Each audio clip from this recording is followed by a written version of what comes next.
Assalamualaikum warahmatullahi wabarakatuh. Alhamdulillahilladzi shalaqal umur bi tadbirih wa zayyana sunnata al-insan bi husni taqwimihi wa taqdirih. Asyhadu an la ilaha illallah wahdahu la syarika lahu al-qa'im ala jami'i khalqihi wa asyhadu anna sayyidina Muhammad abduhu wa rasuluhu sayyidil anbiya'i. Allahumma shalli wa sallim wa barik wa karrim wa 'azzim wa tahanna ala sayyidina maulana Muhammad wa ala alihi wa ashabihi ila yaumil ba'di. Amma ba'du.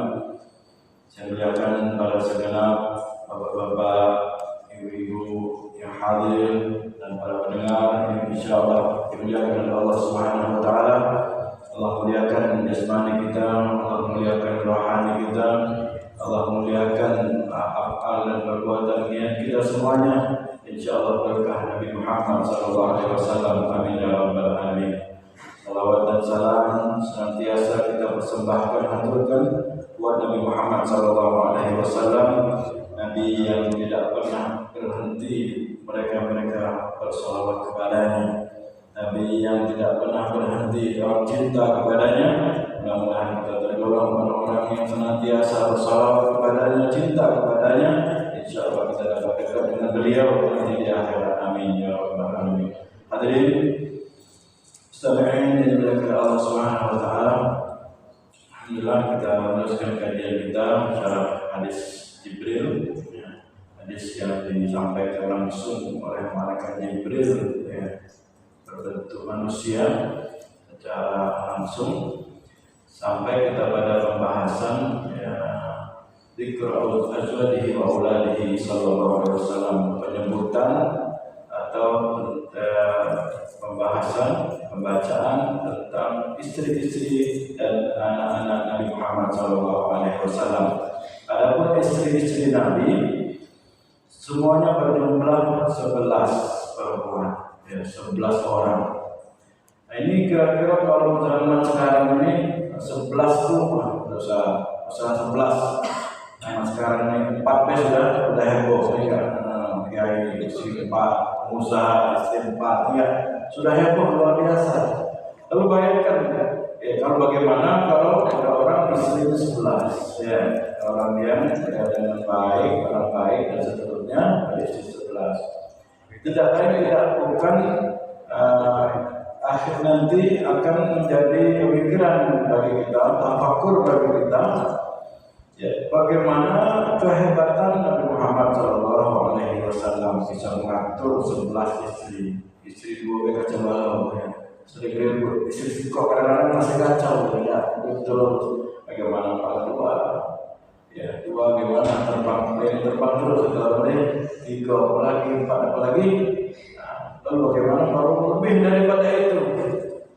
Tentram, tidak ada keributan, aman, nyaman.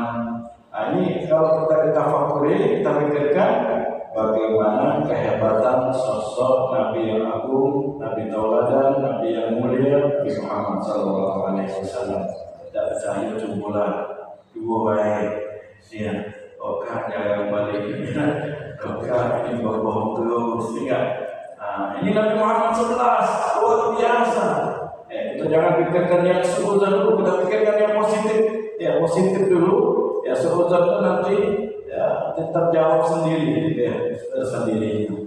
Namun dikhususkan bagi umatnya hanya boleh 4, jangan coba-coba 11, 2 lagi kacau balau, cukup 4, dan insyaallah sudah syarat itu sudah mencukupi daripada kebutuhan biologisnya manusia itu sendiri. Mudah-mudahan kita dapat mengambil hikmah dan pelajaran dan keberkahan daripada pembacaan tentang istri-istri Nabi Muhammad SAW dan seterusnya. Amin ya rabbal alamin. Yang pertama adalah yang terkenal yaitu Khadijah binti Khuwailid al-Asadiyah. Dia adalah perempuan yang salehah, istri yang pertama, istri yang pertama. Beliau dikatakan Sayyidun Nisa'ihi, pemimpin daripada istri-istri Nabi Muhammad sallallahu alaihi wasallam. Asbabahunna islaman wa nikahan. Yang pertama kali Islam, yang pertama kali beliau menikah dengannya, dan beliau tidak pernah menikah semasa hidup Sayyidah Khadijah yang lainnya. Jadi jangan cari alasan, seperti Nabi, pengen tidur seperti Nabi. Terus yang pertama nasihat, jangan ada alasan. Walaupun itu boleh saja, ya sesuai dengan syariat. Tapi beliau adalah istri yang berjasa kepada Nabi Muhammad SAW dengan dakwahnya, bantuan dakwahnya, dengan semangat spiritualnya, memberikan semangatnya. Kadang-kadang istri-istri manusia ini, istri kaum muslim ini kadang-kadang muslimin tidak memberikan support yang penuh buat suaminya. Ya sudah tahu suaminya itu banting tulang, masih diruntuhin, enggak. Sudah tahu suaminya itu ya jadi kuli, ada yang kuli tinta, ada yang kuli panggul, ada yang kuli ada yang jadi kuli pengajar, semuanya suaminya jadi kuli, ada yang kuli kantor, semuanya, tapi masih juga diikuti dan seterusnya. Ya mudah-mudahan harapannya istri-istri kita, istri kaum muslimin, mereka dapat meniru istri-istrinya Nabi Muhammad SAW. Di antaranya Sayyidah Khadijah Al-Kubra, yang mana beliau sampai bahasa tadi bangkrut, sampai habis harta kekayaannya untuk dakwahnya Nabi Muhammad SAW. Dengan kekayaannya dari perdagangannya, dengan kekayaan dari turun-temurunnya banyak, tapi beliau sumbangkan, berikan wadah dakwahnya Nabi Muhammad SAW. Makanya kalau kita menyebut tentang istri-istri Nabi, menyebut keluarga Nabi, tidak lepas luput daripada pemikiran kita tentang istri beliau yang satu ini, yaitu Sayyidah Khadijah Kubra. Makanya kita mengambil keberkahan daripada beliau, minta keberkahan, tawassul kepada Allah berkeberkahan beliau yang mulia, orang yang sangat dekat dengan Nabi Muhammad SAW, sehingga dakwah Nabi Muhammad SAW bisa berjalan sampai akhir zaman insyaallah. Amin ya rabbal alamin. Dan yang lainnya adalah Sayyidina Aisyah binti Abi Bakar. Sayyidina Aisyah putrinya Sayyidina Abi Bakar. Jadi Sayyidina Abi Bakar adalah khalifah yang tertua, khalifah yang pertama dan yang tertua. Makanya beliau setelah Nabi Muhammad SAW wafat, yang disegani pada setelah itu yang paling sepuh adalah Sayyidina Abi Bakar, diberikan kepada Rasulullah SAW untuk menjadi istrinya. Beliau beliau sangat menghormati Nabi. Ya, beliau katakan salah satu keistimewaanku, kebanggaanku, putriku dinikahi oleh Nabi Muhammad SAW. Itu punya mantu Ustaz Faisal, mungkin kadang-kadang nama kita terangkat. Lalu bagaimana kalau mantu kita adalah Nabi Muhammad SAW? Jadi beliau adalah sangat bangga memiliki istri Sayyidah Aisyah binti Bakar. Dan beliau adalah perempuan yang sangat berjasa dalam Islam. Beliau meriwayatkan hadis-hadis tentang perempuan. Makanya orang-orang yang mencaci bahkan mengkafirkan Sayyidah Aisyah, orang berterima kasih, ya, tidak berterima kasih kepada Sayyidah Aisyah, periwayat hadis-hadis tentang perempuan-perempuan. Mungkin kita tidak tahu, atau istri-istri kita tidak tahu kan hukum-hukum syariat tentang perempuan kalau bukan jasa daripada Sayyidah Aisyah binti Abi Bakar As-Siddiq radhiyallahu anha, insyaallah. Ya, mudah kita pun mendapatkan keberkahan daripada kemuliaan beliau.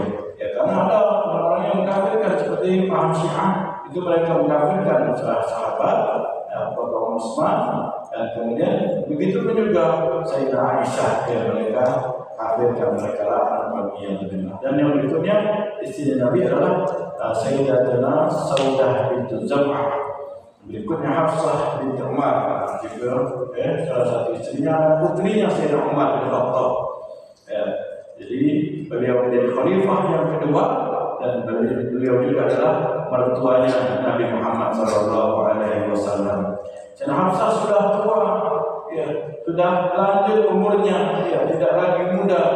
Tatkala Nabi Muhammad SAW dengan kesibukannya, dia karena takut ditinggal oleh Nabi Muhammad SAW, dia katakan, wahai Rasulullah, jangan kau ceraikan saya, berikan jatah waktu, hari dan giliran saya saya buat istri-istri yang lain. Kata Rasulullah SAW, tidak, engkau adalah perempuan yang mulia, engkau adalah perempuan sawamah, orang yang suka puasa. Jadi perempuan yang soleha, perempuan yang suka puasa, dan qawwamah yang suka bangun malam, akan dapatkan kemuliaan di dunia sampai akhir-akhirnya. Beliau tidak diceraikan oleh Nabi, dan beliau malah pujian dari Nabi Muhammad SAW. Itu putrinya Sayyidina Umar bin Khattab, Sayyidina Hafsah. Dan berikutnya Zainab bintu Huzaimah, dan berikutnya Zainab bintu Jahash, Ummu Salamah bintu Abi Umayyah, wa Ummu Habibah bin Abi Sufyan, wa Juwayriyah bintu Al-Haris Al-Huzaiyah, wa Maimunah bintu Al-Haris Al-Hilaliyah, wa Sofiyah bintu Huyai Al-Nadiriyah. Itulah istri-istri Nabi yang mana mereka walaupun mereka sudah lama kita tidak melihatnya, namun mereka semua kata Nabi Muhammad SAW sebagai ummahatul mukminin, sebagai ibu-ibu kaum muslimin semuanya. Jadi istri-istri Nabi kalau Nabi wafat, itu masih ada istri Nabi. Namun mereka tidak boleh dinikahi oleh sahabat yang lain karena mereka adalah ibu daripada kaum muslimin semuanya. Insyaallah kita pun mendapatkan keberkahan daripada beliau. Dan tatkala beliau wafat, dan tatkala beliau masih hidup, hanya dua yang wafat, yaitu Sayyidah Khadijah, dan kemudian Zainab bintu Huzaimah yang meninggal saat Nabi masih hidup, Khadijah dan Zainab bintu Huzaimah. Dan tatkala Nabi wafat masih ada 9 orang yang masih hidup dari istri-istri beliau tersebut. Mudah-mudahan kita senantiasa mendapatkan keberkahan dari baginda Nabi Muhammad SAW dan keluarganya. Amin ya rabbal alamin.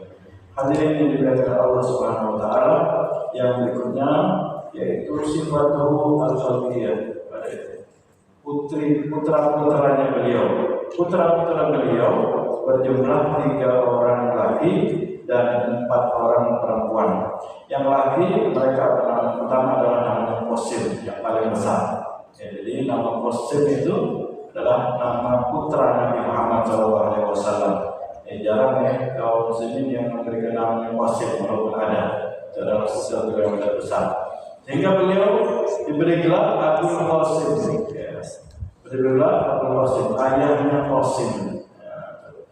Jadi kebiasaan orang Arab itu kalau anaknya paling besar maka dijuluki ayahnya itu sebagai ayah daripada anak yang besar. Kalau anaknya Qasim yang paling besar, maka berilah Abul Qasim. Kalau anaknya misalkan Ahmad, Abu Ahmad. Nah, dan yang kedua adalah putra beliau yang kedua adalah Abdullah. Abdullah nama ayah beliau, Abdullah. Bergelar Thayyib dan Tahir. Dan yang ketiga adalah Ibrahim. Nama Nabi Ibrahim. Nama Ibrahim. Abdullah nama ayahanda beliau. Nah, itulah putra-putra Nabi Muhammad SAW, dan semuanya wafat di masa kecilnya. Tidak ada sampai besar-besar ada. Makanya beliau, cucu beliau dinamakan As-Sibit. As-Sibit itu cucu dari perempuan. Kalau cucu dari laki-laki namanya Hafiz. Hafiz. Kemudian ada pun putri beliau ada 4, pertama Zainab, Ruqayyah, Ummu Kulsum, dan Fatimah Az-Zahra. Ini bolehlah kita terus memberikan nama-nama yang berkah tersebut. Zainab, Ruqayyah, Ummu Kulsum, dan Fatimah Az-Zahra. Mereka semuanya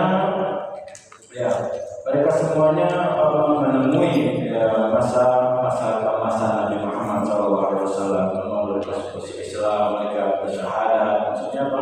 Mereka beriman kepada Allah Subhanahu Wa Taala sejak kecil mereka, sampai mereka besar dan dia suami dan putra dan putri mereka. Itulah nama putra dan putri Nabi Muhammad SAW. Dan kemudian sifatuhu sallallahu alaihi wasallam al-khuluqiyah, sifat-sifat bentuk-bentuk kepribadian Nabi Muhammad sallallahu alaihi wasallam.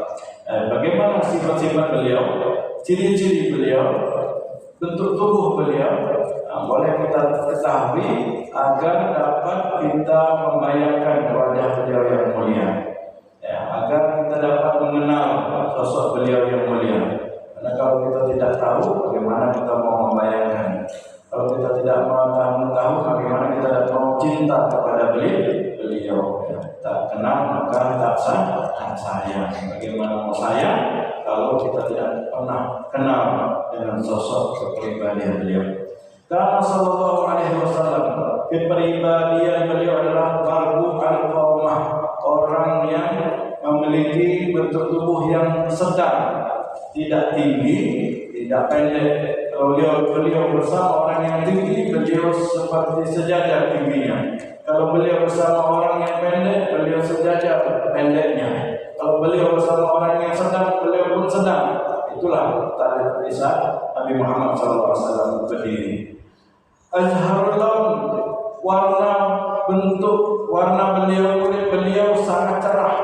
Ya, tidak padat, ya, tidak putih, ya, tidak malu, bosan orang melihatnya, cerah beliau. Nah, ini mungkin gimana kita nih, jauh atau jauh nih? Yang penting itulah keindahan kulit Nabi Muhammad SAW. Ya, seorang yang dicintai oleh Allah, begitupun ya bentuk tubuh beliau sangatlah sempurna. Nah, yang berikutnya adalah abyadul syarban li humra. Kulit beliau itu putih kemerah-merahan, ya, enak dipandang, ya, sedap untuk dilihat, putih kemerah-merahan. Sudah kita ini agak hitam, ya, gelap pula. Sudah kita ini tidak putih, tidak menarik pula. Nah, jarang senyum pula. Nah, sudah habis nyata kita. Bagaimana Nabi Muhammad SAW, wajahnya sudah cerah, ya, sudah terang. Kemudian kulitnya putih kemerah-merahan, senyum pula tatkala dilihat. Contoh beliau yang mulia, ya, sehingga kita walaupun pas-pasan ini menjadi lebih baiklah mata disedotlah jingong dipandang, ya. Jangan kita jadi orang yang hati antaran, ya, sudah pendek, hitam, gelap, ya, musik kurang, sudah habis antara kita, jangan sibuk, Nah, kemudian ada ajal ainain, anjalahuma. Ya, mata beliau itu agak besar. Ya. Mata beliau itu tampak jelas. Sebetulnya ada yang sipit, ya, ada yang besar sebelah, ada yang begini dan begitu. Tapi wajah mata beliau sangat jelas. Ya. Putihnya jelas. Ya. Tidak putih pucatnya itu jauh hampir putih pucatnya, putihnya lebih banyak, hitamnya sedikit, jelek pula. Tapi putihnya itu jelas bagus, dan kemudian hitamnya jelas cukup, hitam juga. Nah, jadi baguslah wajah beliau, mata beliau itu bagus, terbelawak ini katanya. Nah, tidak mata itu sipit, ceritanya ada yang begini, ada yang begitu, tidak. Tapi indah melihat mata beliau yang berkawan. Kemudian ada habal asfar. Ya, bulu mata beliau itu panjang, ya, bulu mata beliau itu ada kejengungan, ya, dan kita bayangkan bagaimana, ya, bulu mata orang-orang Arab, yang bagus, bulu mata orang Mesir, bulu mata orang ini, orang itu, ya, orang Uzbekistan dan seterusnya. Bulu mata itu jentiknya, terangnya, bulu mata sedap. Nabi Muhammad SAW bulu matanya itu panjang, ya. Kalau kita lihat macam-macam tambalan bulu matanya, bulu mata, anti topan namanya, yang begitu deh, bulu mata yang pokoknya tambal yang dari tinggi-tingginya, timami lepas itu juga sebenarnya. Kemudian ada jalan hawajibnya, hajibutnya, alisnya itu bagus, alisnya seperti bengkung alisnya itu. Bagus, terang, jelas. Aknal anak, hidungnya mancung beliau itu, ya, tidak kita pas-pasan, ya. Wafalajal asnan, gigi beliau pun rapi, ya, bagus rapi, tidak ompong, ya, ompong kan tidak pernah makan tempe, beliau cukup tidak nanti zaman dulu ya. Kalau kita ini banyak cukup, sehingga Palembang banyak yang ompong ya. Jadi bagaimana perawatan gigi beliau? Bisa beliau merawat gigi, bisa beliau merawat matanya, bisa merawat kulitnya, semuanya ini adalah ya, pribadian yang luar biasa. Ya, kalau gitu karena tidak kuat, pagi-pagi cukup langsung akhirnya bolong banyak gigi kita. Ya, orang Papua, orang NTT sudah banyak makan sagu dan seterusnya. Akhirnya merusak giginya dan seterusnya. Karena itu ini adalah satu mukjizat yang Allah Subhanahu wa taala berikan kepada beliau. Mudah sahlul khadai, pipi beliau itu montok ya, tetap berisi, ya tidak akan mundur dan seterusnya. Dan kemudian wasirul jabin, dahi beliau itu luas, menandakan orang yang luas dahinya itu orang yang cerdas. Ya, beliau bukan hanya pemimpin umat, tapi pemimpin semua umat manusia. Bukan pemimpin kaum, bukan pemimpin kampung, tapi pemimpin semua umat manusia. Bahkan jin pun sebagai umatnya beliau. Bayangkan kalau mikirkan bagaimana hukum jin, ya, bagaimana jin ini begini, jin ini ribut, jin ini minta ini, jin itu minta itu, enggak. Ya, kita dengar banyak cerita tentang jin-jin yang mana beliau sebagai umatnya Nabi Ismail, Nabi Sulaiman, jin umatnya Nabi ini. Nah, bagaimana kalau jin itu di masa Nabi Muhammad itu mengadu kepada Nabi Muhammad SAW. Jadi bahkan jin pun ya semuanya ya, menjadi umat Nabi Muhammad SAW.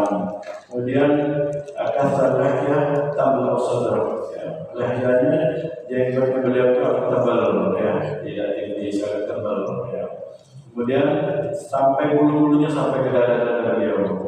Itu sudah orang yang ada bulu-bulunya di dadanya.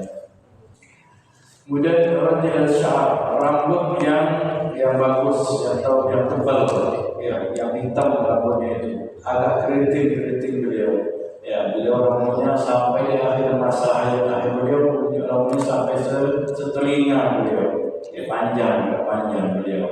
Nah, kita pun kalau mau meniru beliau harus pun rapi, jangan panjang menurut Nabi, tapi rapinya ya panjang ada kenal ada sunnah, rapinya melawan sunnah yang tidak sesuai dengan sunnah. Jadi harus rapi, mau mengikuti Nabi itu harus rapi juga.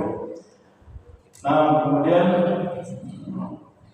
pemaratan ila syahmatil udunain ya, sampai beliau sampai rambutnya sampai ke ujung daripada telinga beliau ya. Walaysa fi ra'sihi wa lihyatihi 20 sya'ratan baydah.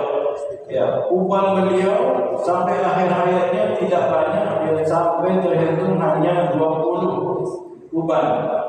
Ya, 20 uban rambut sampai ke jenggot semuanya. Tidak banyak uban pada beliau. Menunjukkan beliau kepalanya itu kuat, ya, kepala itu kuat, ya, orang yang tidak banyak uban, ya. Kemudian asyhar dzira'aini ahli sadar, ya. Dada beliau itu bidang, ya, dada beliau itu memiliki dada yang bidang, ya. Dhahmal idhami, dan juga tulang beliau besar, ya, tidak kecil, tidak halus, tidak, ya. Al-adudaini wa dhira'aini al-asafir, dan begitu juga otot-otot beliau itu berisi, ya, ngantap beliau. Makanya Rukana tatkala berbulat dengan beliau pun beliau bisa mengalahkan Rukana, orang yang kuat bulat pada masanya. Jadi kita kaum muslimin ini harus kuat, harus hebat.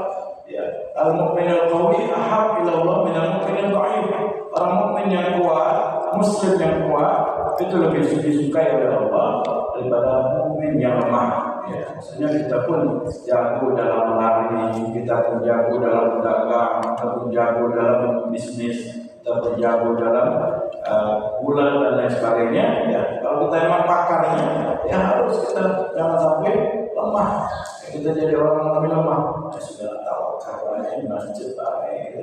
Tidak, orang mukmin itu dia hebat di siang hari dan hebat di malam hari. Hebat di bersosialisasi, hebat di dalam berdagang, hebat di dalam mengatur kehidupan dunia ini dengan sebaik-baiknya. Ya. Karena Allah memerintahkan kita untuk berusaha. Ya, bukan Allah memerintahkan kita jadi kaya, bukan Allah memerintahkan kita menjadi orang super, tidak. Tapi Allah memerintahkan kita untuk berusaha. Sampai-sampai dalam hadis Nabi Muhammad SAW menyatakan, ya sambungannya talabul ilmi faridatun ala kulli muslim. Menuntut ilmu itu wajib bagi setiap muslim. Sambungan hadis yang lainnya beliau mengatakan juga talabul halal faridatun ala kulli muslim. Mencari rezeki yang halal pun wajib bagi setiap muslim. Jadi bagaimana korelasi hubungan kewajiban menuntut ilmu dan kewajiban mencari rezeki yang halal. Sampai diwajibkan oleh Allah mencari rezeki yang halal itu wajib. Jangan malas-malas, jangan bosan-bosan. Ya, kita mencari rezeki yang halal itu jangan sampai malas. Jangan sampai menjadi hamba tawakal. Tawakal saja. Penting kami sudah berpahala, cukup bukan zaman Nabi, bukan zaman Nabi Musa. Ya, turun makanan dari langit. Namun sekarang tidak ada Nabi Musa, tidak ada Nabi lagi. Ya, tidak ada lagi Nabi. Zaman sekarang mukjizat itu tidak turun lagi nampak pada zaman sekarang. Ya, karena ya sudah tidak ada Nabi. Ya, karena sudah zaman mau berakhir. Nah, jadi kita pun harus berusaha dan kita bertawakal kepada Allah Subhanahu wa taala. Ya. Kemudian rahbal roha, ya, tangan beliau itu bagus, ya, agak besar. Syatnal kafain, pada baik begitu juga telapak tangan dan telapak kaki beliau itu mantap, tidak kecil, tidak. Ya. Ya tala'la wajhuhu, wajah beliau bersinar. Tala'la al-qamar lailatal badr, seperti bersinarnya rembulan di malam yang purnama. Jadi wajah beliau terang, ya, betul-betul terang. Sehingga kalau ya perempuan-perempuan Mesir tidak sanggup melihat Nabi Yusuf alaihissalam dikarenakan kegantengannya katanya. Ya, tapi sahabat-sahabat tidak sanggup menatap wajah Nabi karena cahayanya yang sangat terang, sangat mulia, haibahnya begitu luar biasa. Ya, jadi kalau perempuan melihat orang ganteng tidak sanggup menatap tangannya katanya, ya, tapi ini yang lebih luar biasa lagi, sahabat tidak sanggup melihat wajah Nabi. Jadi kalau sahabat berada di hadapan Nabi, tidak berani wajah, tidak bisa lama-lama menatap wajah Nabi yang sangat mulia. Apa yang kita harapkan dengan kita mengetahui gambaran-gambaran tersebut, kita bisa dapat mimpikan, merindukan sosok Nabi Muhammad SAW yang sangat mulia. Jadi kalau sudah kita dapat mimpikan, merindukan kepada Nabi Muhammad, maka Nabi pun akan rindu kepada kita. Nabi pun akan kangen kepada kita sebagai orang pencintanya, orang yang merindukannya. Ya, karena kita telah berusaha untuk selama ini sampai akhir hayat kita niatkan untuk terus mengikuti sunnah-sunnah Nabi Muhammad dan syariat-syariat yang dibawa oleh Nabi Muhammad SAW, sunnah yang sangat mulia dan syariat yang sangat indah, luar biasa. Ya. Hadirin muslimin yang dimuliakan Allah Subhanahu wa taala, sedikit lagi sebelum kalau ada pertanyaan, yaitu tentang akhlaknya Nabi Muhammad SAW. Kepala kita cerita tentang Nabi Muhammad SAW. Akhlaknya Nabi Muhammad SAW karena khuluquhu Rasulullah SAW Al-Quran. Akhlaknya Nabi Muhammad adalah apa yang tertuang di dalam Al-Quran. Bahwa dalam Al-Quran Dzalikal kitabul la raiba fihi hudal lil muttaqin. Al-Quran kitab yang tidak ada keraguan di dalamnya. Begitu juga Nabi Muhammad tidak ada keraguan sama sekali. 1%, 0,5%, 0,1% tidak ada keraguan pada sosok Nabi Muhammad SAW.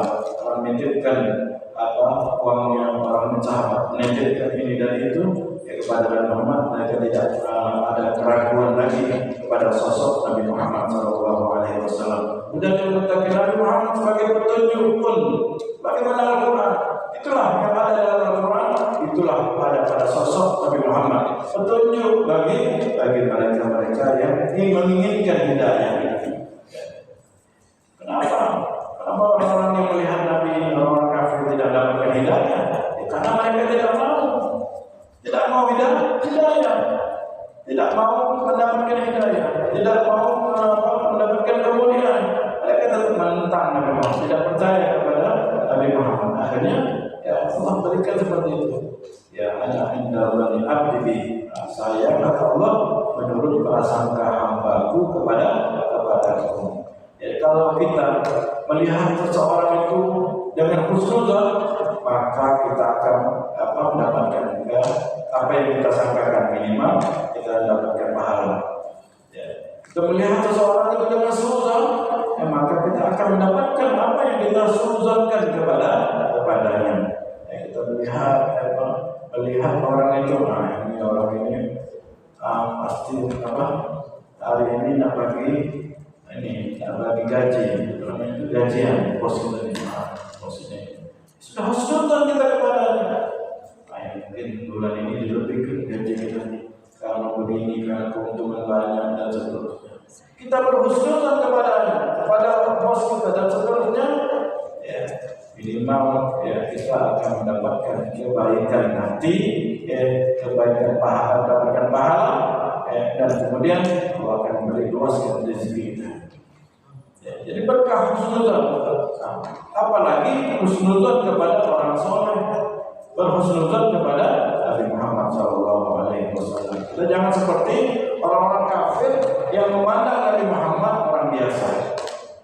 Orang kafir yang memandang Nabi Muhammad biasa, mengelar ke pasar, belanja, biasa orang yang gerak pedagang, biasa orang yang menikah seperti kita sama, makan nasi seperti kita sama. Ini orang kafir memandang Nabi Muhammad SAW.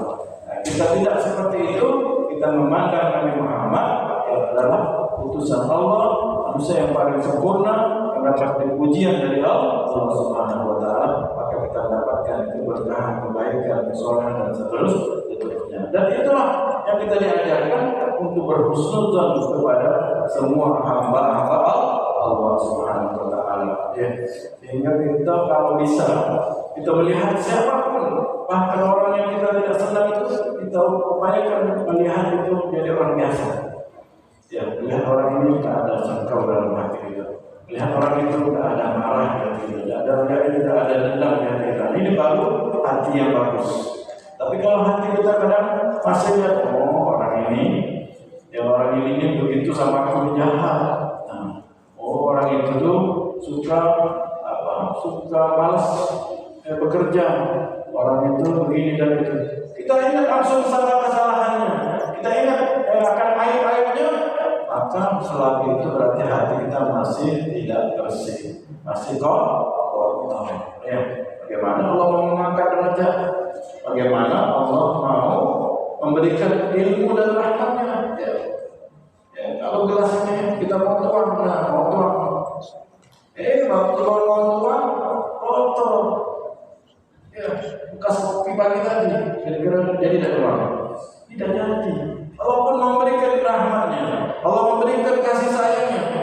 Lihat di hati kita masih ada kotor, masih benci sama ini, masih benci kepada itu, suku sama ini, suku kepada itu, maka tidak mendapatkan rahmat dari Allah, ilmu dari Allah, ibadah dari Allah Subhanahu wa taala. Proses hati harus lama waktu yang proses. Makanya kita niatkan untuk selalu mengikuti sunnah Nabi dan untuk selalu mengamalkan ilmu yang kita dapatkan, sehingga lama-kelamaan kita bisa membersihkan hati kita. Karena Al-Quran, akhlaknya bagi Nabi adalah Al-Quran 100%. Ya, ayat takhalaqu bima amara Allah bihi. Bayarullah bin Ridho. Ya, jadi kalau kita senang dengan Al-Quran, ya, maka begitu pun juga kita akan senang dengan Nabi Muhammad SAW. Kalau kita bosan dengan Al-Quran, maka kita berarti akan bosan kepada Nabi Muhammad SAW. Jadi harus kita upayakan terus setiap hari dalam membaca Al-Quran walaupun 10 ayat, ya, walaupun 10 ayat, karena ya, itulah ada pada sosok Nabi Muhammad SAW. Ya, di Al-Quran itu kita baca tuh, kalau kita sampai tidak kuat tidak baca lama-lama tuh pasti akan berat yang ada di sini. Kenapa? Ya, dalamnya luar biasa, ilmunya itu luar biasa. Nah, begitu juga kalau kita melihat kepribadian Nabi Muhammad SAW yang begitu luar biasa. Beliau la yaghdhabu li nafsihi wa la yantaqimu laha. Beliau itu orang yang tidak pernah marah untuk dirinya dan tidak pernah berdendam terhadapnya. Orang jahat kepadanya, dia tidak pernah marah. Di dalam perang Uhud sampai pecah, ya, gigi beliau 4 gigi itu pecah, ya, dan ketika itu sahabat sudah mulai noleh-noleh. Mana ini Nabi berdarah dari gigi beliau. Ya Rasulullah, kau berdoa, apakah kau berdoa kepada Allah buat mereka orang yang telah berbuat zalim kepadamu? Maka apa kata beliau? Maka beliau mengatakan, ini dan asal la'anan. Saya ini tidak pernah, bukan atau tidak diutus untuk memberikan laknat, untuk mencaci, untuk memaki, untuk mendoakan yang tidak baik kepada orang lain. Innama bu'istu da'iyan wa rahmatan. Sesungguhnya saya diutus oleh Allah sebagai pendai dan sebagai pembawa rahmat dari Allah Subhanahu wa taala. Bayangkan, ya, kalau kita ya awas menjerit dikit sudah, kalau itu berarti ini. Ya, kalau kita dizalimi sudah malas, ya, Nabi Muhammad dizalimi tidak malas. Ya, kita dengar sering dengar Nabi diludahi tidak malas, setiap hari diludahi kalau lewat. Kalau kita dipangkas sekali sudah silat kita dulu. Ya, tapi Muhammad ya dilempari kalau tidak balas. Ya, cuma kalau itu dilempari dikit sudah tunggu kau. Ya, dan seterusnya. Nabi Muhammad tidak pendam. Nabi Muhammad ya beliau tidak diutus untuk memberi laknat, memberi doa yang tidak baik. Saya diutus sebagai pendai. Sudah kita kira-kira diutus, kalau kita menjadi orang pendai. Bagaimana pendai? Ya, mengajarkan kebaikan yang kita tahu. Ya, kita tahu tentang ilmu, ya, ilmu tentang apa? Itu tentang sholat ba'diyah. Ya, ajarkan kepada anak kita, ya, terus sholat ba'diyah. Ya, kita tahu tentang ilmu apa tidak boleh berbohong. Kita belajar, kita menjadi orang yang tidak berbohong dan mengajarkan teman dan seterusnya agar tidak berbohong. Dan juga rahmatan, dan pembawa rahmat. Nabi Muhammad adalah seorang yang beliau mengatakan, saya diutus sebagai dai dan pembawa rahmat dari Allah Subhanahu wa taala. Nah, kita sebagai datang, kita berada di rumah itu, di dalam rumah kita itu datang tidak rahmat dengan adanya kita. Ya, kita sholat di rumah kita. Ya, makanya yang dianjurkan, ya, khairu sebaik-baiknya ibadah sunnah itu yaitu dilakukan di rumah. Ya, ibadah sunnah itu sebaiknya di rumah, bukan tidak boleh di masjid, tapi bagusnya di rumah. Ya, cukup kalau di masjid buka barokah. Di rumah tidak benar.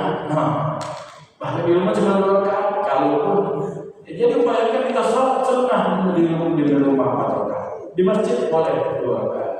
Kenapa? Kalau di rumah lebih khusyuk, lebih ya, mendapatkan keberkahan rumah itu.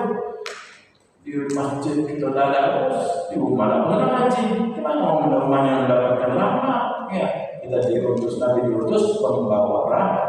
Kita pun kita meniru Nabi Muhammad, di rumah kita membawa rahmat, di teman kita bawa rahmat, di kita, di komunitas kita membawa rahmat. Kebaikan. Ya, ini orang yang membawa rahmat adalah penerus, ya, tindak tanduknya Nabi Muhammad Sallallahu Alaihi Wasallam. Luar biasa akhlak yang sangat mulia beliau. Dan diteruskan bukan hanya itu, beliau mengatakan Allah memberi kaumi bainahum la ya'lam. Allah ampunikan umatku karena mereka tidak mengetahui bahwasanya aku adalah Nabi mereka. Aku adalah manusia yang paling dicintai oleh Allah. Ya, jadi walaupun pecah gerakan Nabi tinggi Nabi, beliau tidak melarang, tidak mendoakan buruk, dan malah mendoakan. Ya, ini begitu besar kita seperti akhlaknya beliau. Ya, meniru kepribadian beliau. Sehingga tatkala kita tidak marah dengan kepribadian kita yang diusik, maka kita akan bisa seperti Nabi, bisa jadi marah sejadi-jadinya tatkala Al-Quran, tatkala Islam, tatkala syariat diusik. Jadi orang yang jangan salah menempatkan dan duit kita dilempar mati-matian, dengan kopiah kita dilempar dan seterusnya dilempar parahnya mati-matian. Tapi bila Al-Quran dilecehkan, Nabi dilecehkan, syariat dilecehkan, cara tahu baik. Ya, ini kebalik. Ini Nabi mengajarkan beliau tidak pernah marah terhadap dirinya, tidak pendam. Biar apa? Kalau dia marah, kalau disentuh syariatnya, diusik, beliau bisa marah jadi mereka tidak berani, ya, berdiri tidak berani menjawab kalau Nabi Muhammad SAW itu marah. Inilah ya, tauladan yang luar biasa, akhlak yang luar biasa, motivasi yang luar biasa, itu yang belum sampai kadang-kadang kita mengikutinya. Kita masih marah terhadap diri kita, keluarga kita, ya. Kalau tentang syariat diusik, habis sudah terlalu gitu. Nah, tadi sudah marah. Kenapa? Anaknya dirinya disentuh, sudah marah bisa-bisa. Ya, tidak sempat lagi, habis tenaganya. Kalau syariat disentuh, alhamdulillah. Kemudian walaman daham, ya, beliau juga adalah orang yang bukan tukang pemuji, walau khaban bil aswaq, dan juga bukan orang yang berkata bagus semua dalam pasar. Pasar jualan itu bagus ya, banyak jualan itu bagusnya, cantiknya, ininya. Nah, tidak, beliau dalam pasar itu tidak membagus-baguskan. Itu sifat kepribadian beliau. Maksudnya apa? Kalau kita berada di pasar, kita ingatlah akhlak Nabi. Kalau ada orang yang di pasar pun zikir, kalau ada orang yang di pasar pun beribadah, daripada orang yang pasar itu jujur dengan dagangnya, kita ingat Nabi Muhammad SAW yang sangat mulia akhlaknya dia. Wa daraba biyadihi ahadan qab, tangan beliau tidak pernah memukul seseorang pun, ya. Tidak memukul pembantunya, tidak memukul istrinya, tidak pernah memukul anak dan semuanya. Itu tangan beliau yang sangat mulia. Berapa kali tangan kita ini tepuk itu ya. Mudah-mudahan tidak terjadi ya kita memukul siapapun, ya. Illa ayyujahida fisabilillah, kecuali bisa jihad fisabilillah. Beliau angkat pedangnya, beliau maju, bisa perang dan menempatkan amarah itu pada tempatnya. Ya, bukan kita tidak minta langsung bilang ibu-ibu, hancur masih marah. Ini tidak, dia bisa menempatkan amarahnya, bisa menempatkan emosinya pada tempat-tempat yang baik. Beliau juga dari jadi saya. Beliau adalah tipe orang yang tidak pernah membalas keburukan dengan keburukan. Ya, kalau kita uang jahat kita boleh laju ya, boleh balas tidak. Ya. Beliau adalah orang yang membalas keburukan dengan kebaikan, apalagi kebaikan. Makanya kalian kita tuh jangan kita berbuat baik kepada orang baik. Orang baik itu kalau sudah dibuat baik dia akan berbuat lebih baik daripada itu. Dan orang baik itu kalau dia dijahati tidak membalas, bahkan dia memaafkan, bahkan dia berbuat baik. Itu orang yang baik. Tapi kalau kita masih orang jahat kita jahati, orang zalim kita zalim, berarti belum meniru akhlaknya Nabi Muhammad SAW. Jadi gimana Ustaz? Akhirnya Ustaz, pakai kewajiban itu bisa ceramah. Tidak kuat tak kita akhlak Nabi? Hebat tak akhlak Nabi?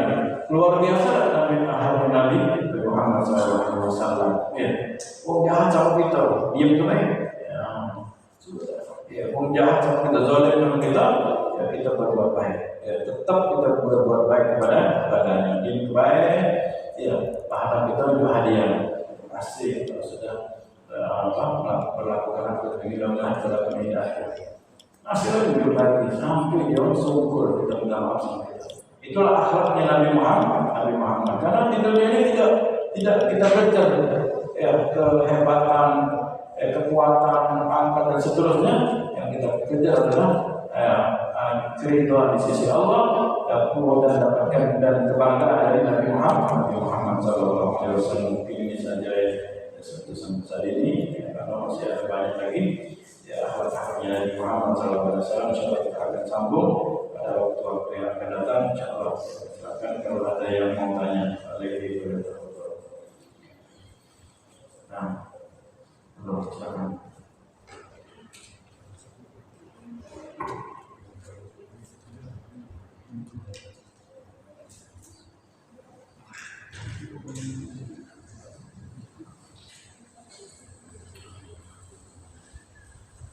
Ada lagi yang tanya?